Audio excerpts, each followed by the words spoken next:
जलवायु परिवर्तन किस तरह पृथ्वी को अपनी चपेट में ले रहा है, ये बात यहाँ साफ दिखाई देती है।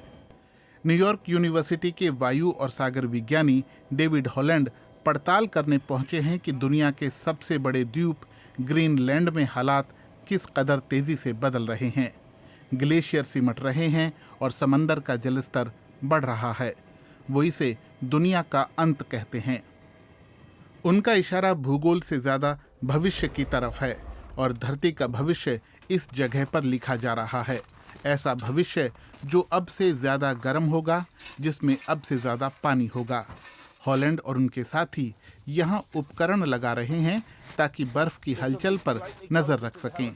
यहाँ पर गर्मियों में ग्लेशियर पिघलते हैं और सर्दियों में जम जाते हैं, लेकिन जितनी बर्फ इस साल पिघली है, ऐसा पहले कभी नहीं देखा गया। जब हम यहाँ वापस आएंगे और अगर बर्फबारी हुई तो इन उपकरणों को ढूंढना इस बड़े झंडे की वजह से आसान होगा। ब्रायन इसके लिए गड्ढा खोद रहे हैं।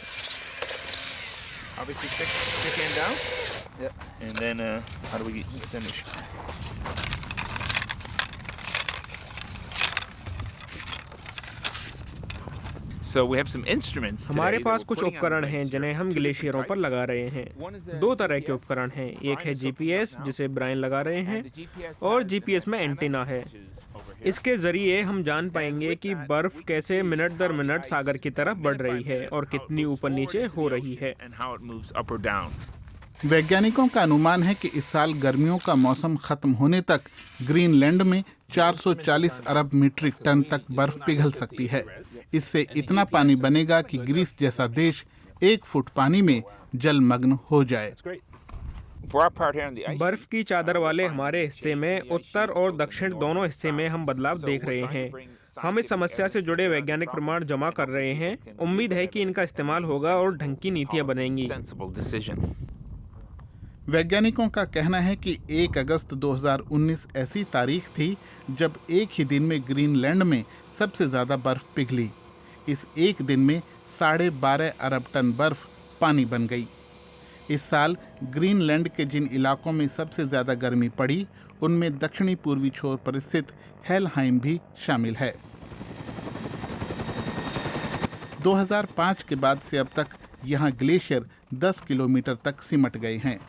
रिसर्चर कहते हैं कि इसके लिए जलवायु परिवर्तन और यहाँ के मौसम में आ रहे अजीब बदलाव जिम्मेदार हैं। तो मेरे दाईं तरफ दूर वहाँ हेलहाइम ग्लेशियर है। यह ग्लेशियर बीते लगभग 1 दशक में 10 किलोमीटर से ज्यादा सिमट गया है। मेरे बाईं तरफ वहाँ से आज ये यहाँ तक आ पहुँचा है। वैज्ञानिकों का अनुमान है कि वर्ष 2100 तक अकेले ग्रीनलैंड की वजह से समुद्र का जलस्तर 3 से 4 फीट बढ़ सकता है। इसका मतलब होगा कि दुनिया के कई हिस्से पानी में समा सकते हैं।